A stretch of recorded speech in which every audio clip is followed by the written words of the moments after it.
It gives me pleasure to present Mr. Ron Plimsoll. Thanks, Howard. I wish I didn't have to talk into this thing. Do you guys really need this thing? It's recorded. Oh, yes. It's required? Because you're being recorded for posterity. Oh, I am. Okay. So as Howard said, I've been an engineer. I started out as a farmer, actually, working for my dad on an organic farm for many years, 10 years for him. And then I went to college and got a degree in aerospace engineering and ended up working for 15 years for Northrop Grumman doing design, build, test, and deliver of major aircraft components, mostly related to the F-18 through the JSF, which the JSF, as you know, is Joint Strike Fighter, is just now coming to operational status. So, but then I had an ethical challenge and decided that, I'm ready to move on. And so I traveled around the world, Asia, and never got south of the equator, but ended up back in Hawaii from California. And now I studied Lomi Lomi massage and Hawaiian culture, and then now I'm back in school getting a degree in sustainable development. And that sounds like an oxymoron, and it isn't. So today I'm going to present a little bit about what I've learned this last semester about sustainable development, and I hope it'll be of interest to you. I use the canoe as a metaphor because today, given the complexity that we have been able to observe and see around us, metaphors, visual models are really the only way we can use to understand complex subjects. The climate is a complex, very complex subject. The planet itself is a complex subject in the process of developing. And so I use the canoe as a metaphor because we are in a canoe. We are actually floating in a sea of space. We're on a spaceship, as Buckminster Fuller said. And here we can see the effect of our actions over the last century. This is industrialization. This is what industrialization has brought to the planet. A lot of light, but also a lot of so-called darkness in the case of extermination of species and environmental degradation. So today I'm going to set the frame as the canoe. Frames, again, are much like metaphors. They're simplifications of complex things, ways to have people understand the challenges of today. I got 30 minutes? Okay, well, we'll try to do that. So I'm going to talk about these things: frames, ecological economics, sustainable development, HIPL, and wrap up. So that's my little outline. Where I first started my kind of shifting my vision was on this piece of land in Los Angeles, right next to Marina del Rey and LAX, which is right there, LMU. As you can see, this was a huge 3,000-acre wetland at one point, and Marina del Rey took up about 50% of it. What's left of it was this open piece of land here. Steven Spielberg wanted to build his DreamWorks studio out here. This was a old Howard Hughes plant, actually. He was given this land after the oil ran out because he was good at making bombs and spruce goose, I guess. So anyway, it ended up in the hands of McGuire Thomas Partners. They settled with these residents here who wanted to protect their view planes. They settled with them to protect 200 acres down here. And then I came on the scene in 1994, and me and three others decided, well, we weren't going to settle for that. So we started a whole new group, a land trust, which has become very popular around nationally and even in Hawaii. And we ended up saving 640 acres on the top of the 240 acres that originally saved. And so but my point is that this is the view that the developer often gave you, the plan form view, the plan view. And, it's fairly stark, as plan views are supposed to be. That's what they do. They just give you the basic sketch. And sometimes you would see this one. And so I shot this one, and I said, oh, that's really interesting. Wow, the development is way back here. It looks really small. Of course, it's stretched in the foreground and shortened in the background. And so I went up in a helicopter and I shot it the other way. And I was like, oh, that's why developers choose these nondescript views, is because they show the minimal amount of information. And what you see when you look here is how short and small the development is with respect to the wetlands are with respect to all the other development. And so that gave me an idea that if we just change our perspective, sometimes we can change the way we think about things. And so this is also in alignment with poetry and philosophers who says, hey, we don't have to go anywhere, we just have to have new eyes. So let me change your perspective a little bit. Does anybody know what this is? Earth. It's Earth. And what is this here? Saturn. It's a sunbeam. It's just a sunbeam. And this is 4 billion miles away. Voyager shot this when it got 4 billion miles away, turned around and looked at the Earth and shot this. And all the pain and all the success and all the humans and all the mothers and all the fathers and all the children and all the degradation and all the industrialization all happened on this little thing, this little spaceship in the middle of space. And it really gives us some perspective just about who we really are. And this is a question that is essential to sustainable development.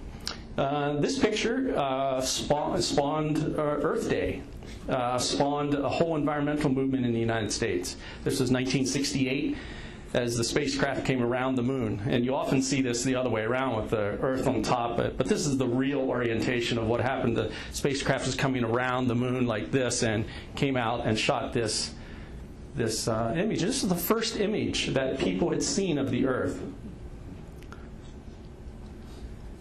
And to see who we are, to see that we are in this spaceship alone, all together, whether we like it or not.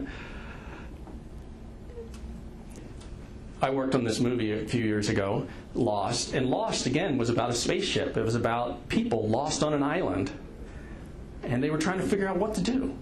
How do we respond to each other? Of course, they chose the old kind of political, wasn't very much inspiration in that it was all about drama and all. And so I just used that slide to talk a little bit about, again, how much metaphor and framing and philosophy is necessary. This is what is known, and this is what is unknown. We are in a world that's in an existence that is quite unknown, quite mysterious. And largely, when we're talking about these kind of complex subjects, we're taking things that aren't even seeable, like the future, the children of the future. They're not even visible. Or climate. Sometimes climate isn't even visible unless it has an effect. Or these future threats that are coming down the pike that science says that are changing our world. So we're making the invisible visible. And there's quite a few big problems happening on the planet. We have all of these things going on all at once, not to speak of the minor political things. These are climatic, global problems that are occurring right as we speak.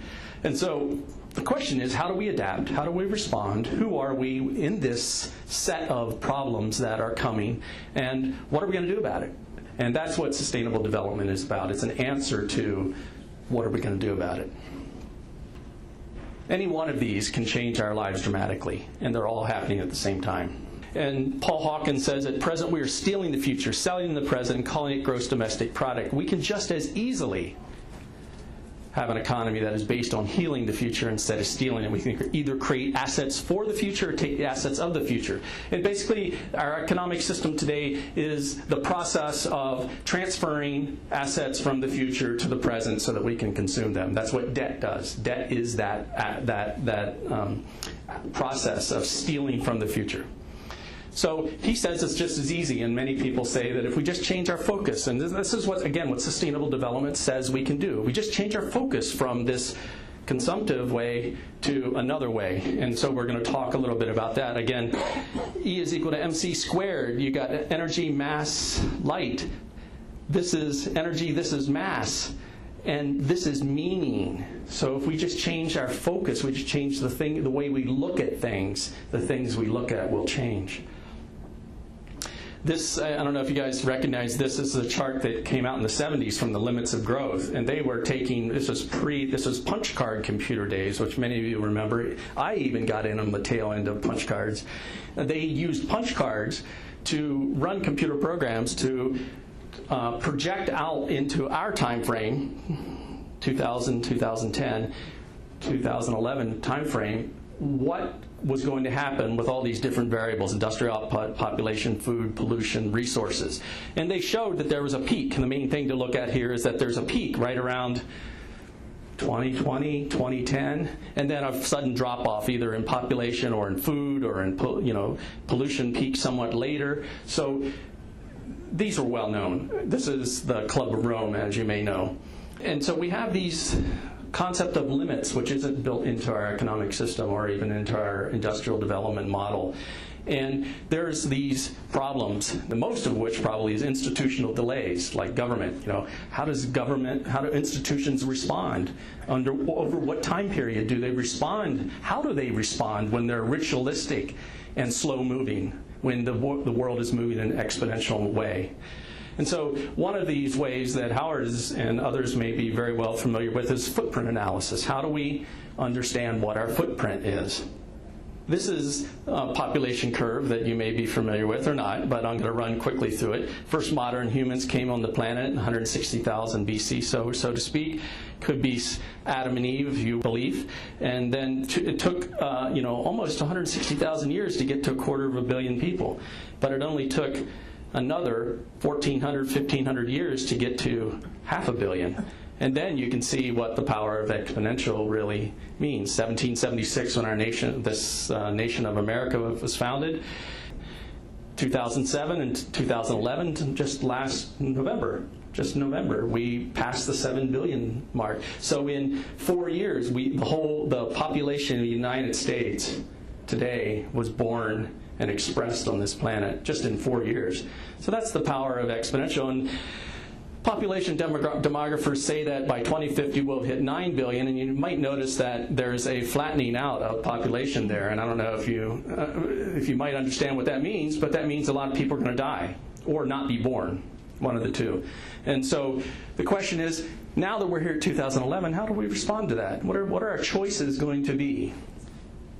Biological populations, irrespective of our conscious choices or our industrial choices, biological populations only respond in one of two ways. This is individuals, this is time.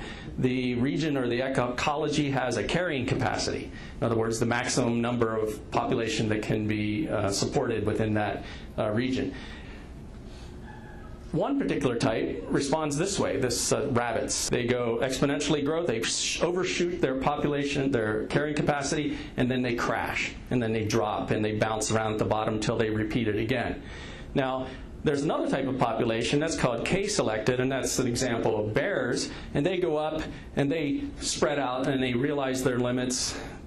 They actually flatten out and reach a stasis point, an equilibrium.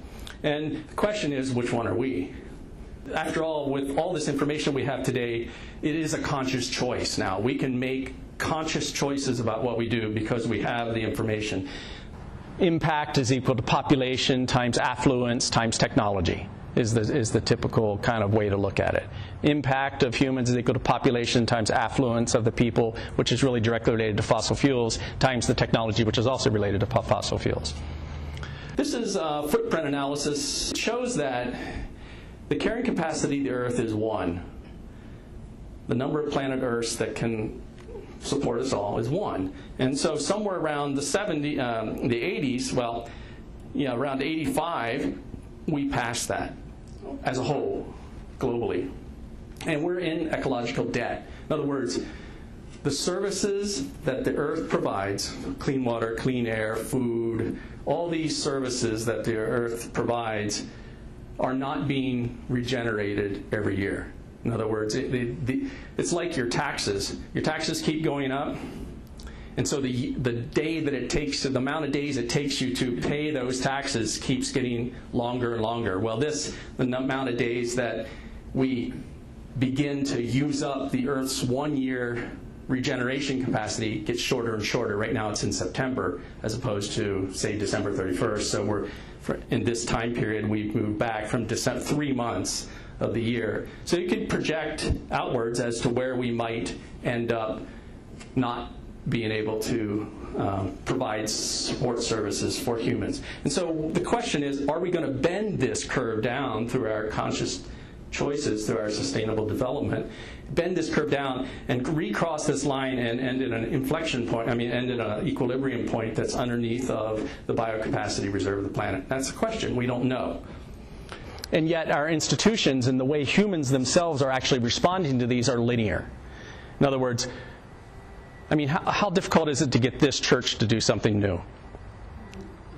Yeah? I'm not criticizing. I'm just saying, how difficult is it to get anybody to do something new?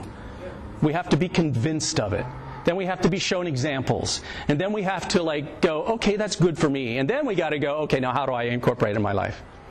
So that's linear. And the question is, if all this is going exponential, how are we as humans going to adapt? How are we going to change our linear behavior to a transformative, adaptive behavior? And that's not clear. This is just another way of looking at it. This is gross national product versus time. And in an empty world where there were a lot of nature and a little bit of humans, we had this relationship. But as we industrialized and we grew, we replaced animals and nature with humans and built environment. And so this is called the sigmoid curve. And this is a central theme in sustainable development. Natural capital should be considered. Right now, we're only considering financial capital or human capital. We don't consider natural capital as capital.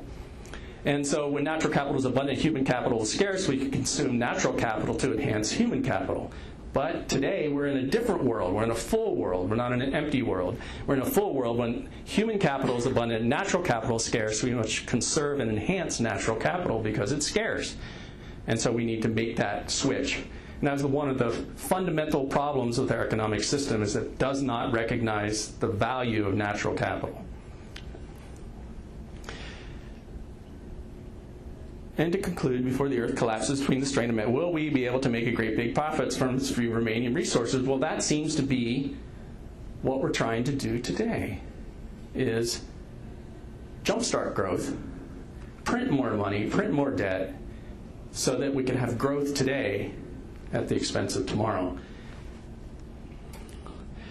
But Ray Anderson, I don't know, you guys should check out Ray Anderson. He just passed away recently. He came to Hawaii a few years ago, but he's a businessman who revolutionized carpets, flooring. He created modular carpets, and he took his company from a very wasteful petroleum usage company, dropped their use of petroleum by 60%, reduced their waste, and became a businessman who asked this question: what's the business case for ending life on Earth? There is no business case for ending life on Earth. But it's a good question to inform ourselves. Again, a kind of metaphorical, simple question that frames the whole discussion.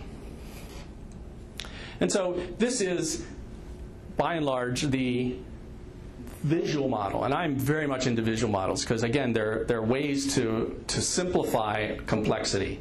And so I use visual models a lot. This is called the Mickey Mouse economic model, because it's, in terms of scale and importance and connectivity, there's no connectivity here, basically, very little, maybe close. And scale and then importance, you see what is most important, and that is at the heart of, in my view, the problem with our economic model. So this is our economic model from the books. It's a simple model. Households on one end, firms on the other. Goods and services flow from firms to households. Factors of production flow from households to firms. Wages, rents, dividends, and consumer expenditures, all in a circulatory flow. Simple, right? Inclusive, right? Actually, it doesn't include anything else other than, it doesn't include the planet, doesn't include natural capital, doesn't include, it's a circulatory model only. It assumes that it can continue forever. It's not a very good model. It's very simplified. It came from the 1800s. Why are we still using it today? Well, tradition, as Ben Bernanke says. the vision of this was in an empty world. It's a closed circular model. It only is good at the macro level, and that it allocates resources efficiently in that way. It's fundamentally built on growth. It's abstract in that it has no relationship to reality, and it believes that everything is substitutable. You run out of one thing, substitute something else. Well, that's not really reality. Can't substitute nature for humans is one really big one. Cons, there's no limits, no throughput, no scale limit, no distribution. Human-made capital is equal to natural capital. We'll talk a little bit more about that. The atom is Homo economicus. The atom of the neoclassical thing is a Neanderthal hunter-gatherer. Now, how many of us are Neanderthal hunter-gatherers? Well, I could be one if I was left alone in the fields, perhaps. But we don't operate that way. We're conscious, evolving human beings. And our economic system believes that we're only eaters and seekers and trackers. And that is a big problem. And this model is subject to brittle failures. Now, I don't know how many of you are structural engineers, but that's what I was, a structural engineer. And a brittle failure is the one you don't want.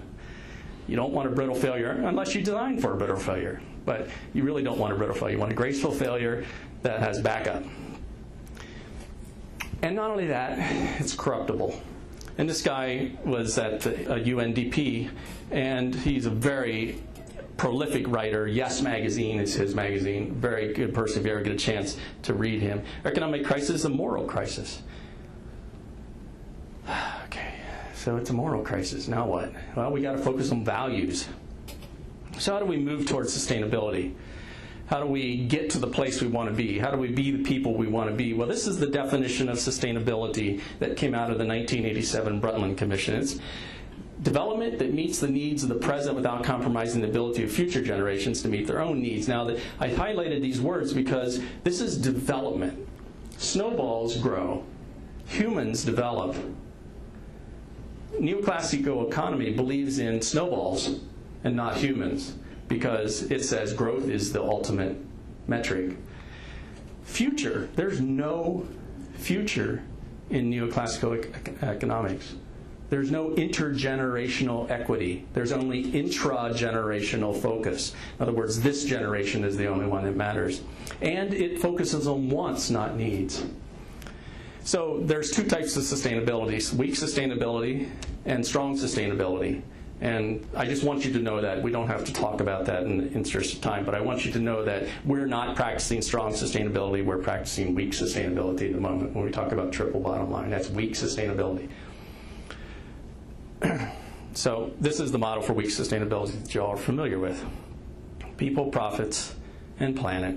Livability, equity, and viability. And in the middle, at the nexus and the interface, is sustainability. That's what we're calling it. But it's not really sustainability, because people and profits and planet aren't equal anymore. We're in a full world. We need to make this more of a focus and this a focus, and try to get away from this if we can. Not saying that we shouldn't have economic means, but get away from the scale of these circles being equal. These circles cannot be equal in a full world. They have to be sized correctly. Oh, here's the ends mean spectrum. I'll just show this to you quickly. Basically, all of our politics and all of our economics comes from low entropy materials. And we're running out of low entropy materials, as oil and silver and all these things. They're not being replenished. They're non-renewable materials. And we're ignoring our highest potential. And this is what sustainable development says. Sustainable development says we have a much higher potential. We have a much bigger capacity to do and make the right choices. And we're really focused in this political economy space where we're brainwashed into thinking that we can't do more than what we're doing, that we can't be greater than who we think we are. And our devices and all our 96% of the devices that we produce are in the landfill in 6 months. That's a take, make, waste model, not a circular feedback loop, zero waste model. I want you to think of the economy as an hourglass. We get energy from the sun. It flows through space, and it hits the Earth. And that pretty much doesn't vary. It's fairly constant. And the Earth grows or develops and all of our energy most of our energy comes from the sun. But what we're doing is we're opening this valve here, and we're taking all of this low entropy material that came from millions of years of development, and we're turning it into waste matter. This is Herman Daly, by the way. You should. He's pretty much a poet. You can look at his videos on YouTube. 300 years ago, we were an empty world, and our people and our economy was fairly small, had a small effect on the planet. And then today, we're in a full world, and our people and our economy have a much bigger footprint. And so this is really the essence of sustainable development, is that our economic system, that our set of agreements that we have with each other is flawed because we're in a different world now than we were then. Okay, so let's compare and contrast a little bit just to give you a really quick summary of industrial development, which we've had for the last 150 years, and sustainable development. Growth versus development. You know, two different things. Growth is development, you know. We're not a snowball. We just can't keep getting bigger. But we can develop. We can get better. There's absolutely no reason, no limit that humans' potential can't be increased well beyond what it is today. There's no reason. Look at what we've done so far in terms of our development. Certainly. Natural capital is the most important thing in sustainable development. Financial capital is the most important thing in industrial development. Process. What is the processes that we're using? What are the products that we are making? Quality versus quantity. I mean, look how far away from quality we've gotten in our lives. Holism versus mechanism. You know, there's a certain oneness to all of God's creation. And we're just tearing it apart. Collaboration versus competitiveness. This is the big one for me as I get out of school and I see competitiveness everywhere. In nonprofit world, everywhere. It really has been an eye-opener. Potential versus productivity. Scale, distribution, and allocation. This is the one we're going to talk about in the next couple slides. And allocation, I'll talk about that. Intergenerational needs, between generations, and intra-generation wants. So right now we got a model that promotes gimme, gimme, gimme, me, in my generation right now. We're stealing the future to give us lifestyle in the present. And sustainable development says, no, no, no. We need to have an intergenerational dialogue, and we have to evaluate the needs of future generations so that we can scale our own activities.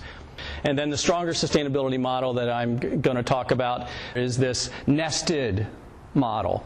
It says that economics should serve people and people should serve the planet, basically. And now you can start to see that there's a stronger theoretical visual model for our behavior. Everything should be in service to the people and the planet. The economy should be scaled according to that relationship. So this is the sustainable development model that describes what a sustainable development practitioner should look like. And this is the minimum set of things. It's a multidisciplinary practitioner. So if you see yourself in one of these four circles in terms of your life's work, then that's good. If you see yourself in multiple circles, then you may be considered a sustainable development practitioner. So this is kind of an academic minimum that we like to see for sustainable development practitioners. Natural sciences, health sciences, management, which is business, and social sciences, which is studying ourselves. So here's the thing that comes from ecological economics. I like to talk about this one because it's called an economic Plimsoll line. Now, a Plimsoll line is an interesting concept on a boat.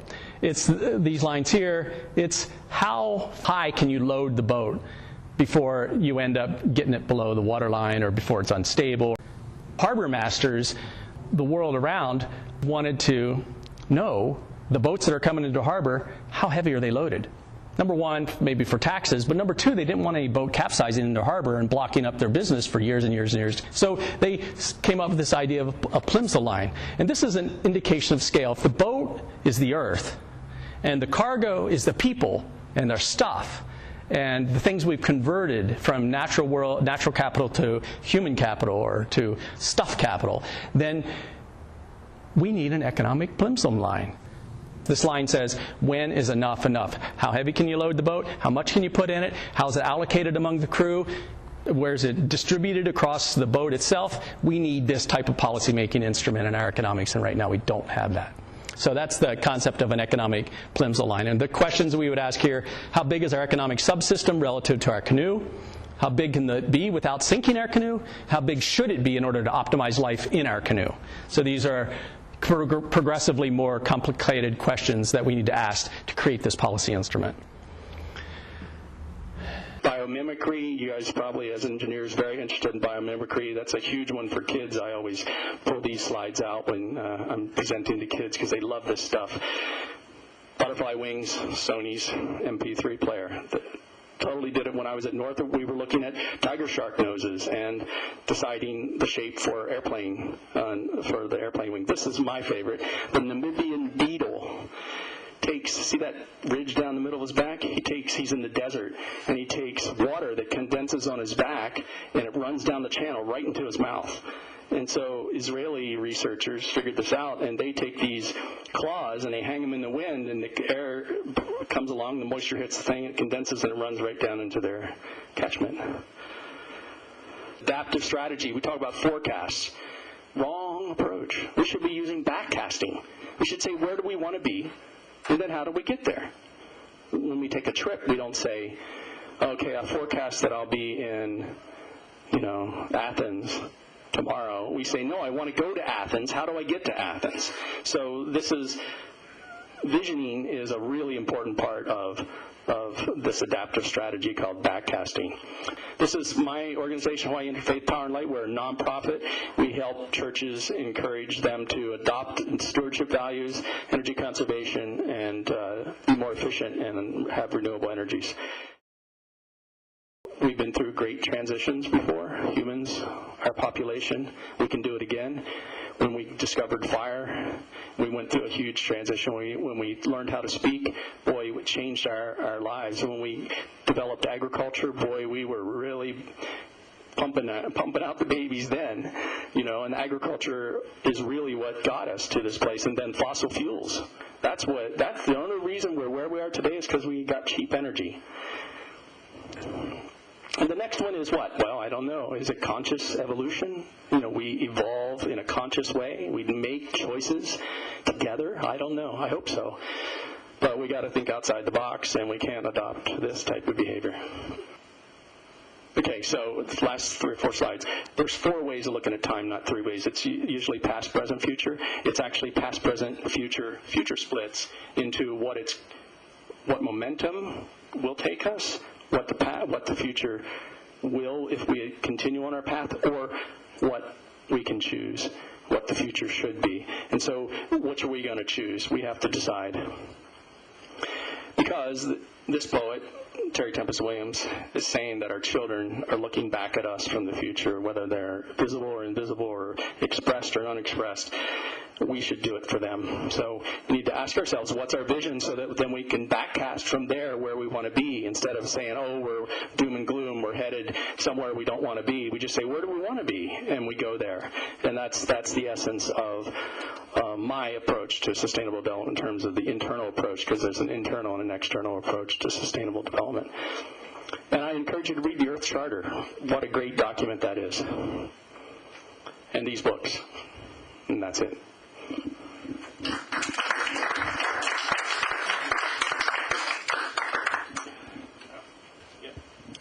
Thank you, Mr. Kinslow.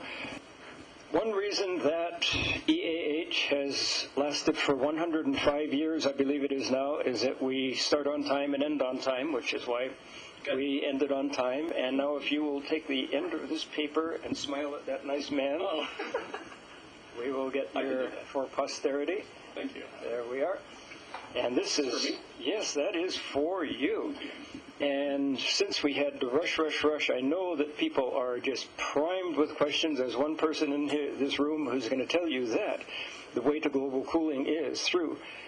Well, number one, we're not warming anyway. Number two, if we wanted to do something about it, it would be nuclear energy. So that person will doubtlessly be talking to you as you're munching your sandwich.